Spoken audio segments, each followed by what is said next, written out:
புழுதிவாக்கத்துல யாருன்னே தெரியல. வீட்டுல தூங்கி இருந்த பசங்க எல்லாம் கூட்டிட்டு போயிட்டு திமுக இருந்தாங்க. இந்த பசங்களை பார்த்தா எங்க சுத்தினாங்க எங்க போயிருந்தாங்க தெரியல. அவங்களை கூட்டு போய் கட்சியில சேர்ந்து சொல்லி இன்னைக்கு கட்சியில சேர்ந்தாங்க. வட்டை ஏன் சேரணும்? பொறுப்பு பூர்வம் நான் தான் இந்த தமிழக வெற்றி கழகத்துல மாவட்டத்துல எனக்கு தெரியாம யார் ஒருத்த வட்டை இணைச் சேராத எனக்கே தெரியல. எல்லாருமே ஒரு எம்எல்ஏ வாக்கு சொல்ல வருவாங்க. அதுல ஒரு 10 பேர் வாக்கு சொன்னாங்க. ஒரு சில துண்டு போட்டாங்க. அவ்வளவுதான். அவங்க கட்சியில சேர்ந்தாங்க. இந்த கட்சியில சேர்ந்து தாவேக்காயை சேர்ந்தாங்க. இதே குழப்பம் இருந்தோறும் போயிடலாம். கூட்டு போய் கட்சியில சேர்த்துட்டு யாருனாலே தெரியாத அவங்க அட்டை இணைச்சாரான். இந்த பக்கம் ஜே.கே. மணிகண்டன் ஒரு டைரக்டர், இந்த பக்கம் வந்து ரவிச்சந்திரன் சேர்மன். அவரே இந்த பொறுப்பு சொல்லுப்பா, இந்த பொறுப்பு சொல்லுப்பா, இந்த பொறுப்புனே தெரியாம அவன் மைக்கு பிடிச்சி பேசுறான். இப்போ சன் டிவி ஃபுல்லா வீடியோ எடுத்து ஒரு 10 நிமிஷம் அந்த வீடியோ போடுறாங்க.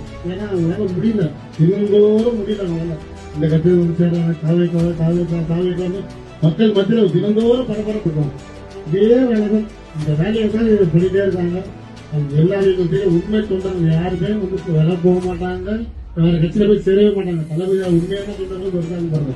இதுக்கு மட்டும்தான். நேற்று முன்னாடி பேசுமாங்க எந்த ஒரு போட்டோ எடுத்துக்கும் கண்டிப்பா அந்த கட்சியில சேர இந்த மாவட்டத்தை தவறா போயிடுச்சு, இந்த பகுதி தவறா போயிடுச்சு சொல்லி அனுப்புறாங்க. அவங்க எல்லாருக்குமே இன்னும் ஒரு 6 மாசத்துல எல்லாமே முடிவுக்கு வரப்போகுது. அதே சேர்மன் பதவியில எங்க தமிழக வெற்றி கழகத்தை சேர்ந்தவங்க அவங்க போறாங்க. அன்னைக்கு பார்க்கவே போறாங்க.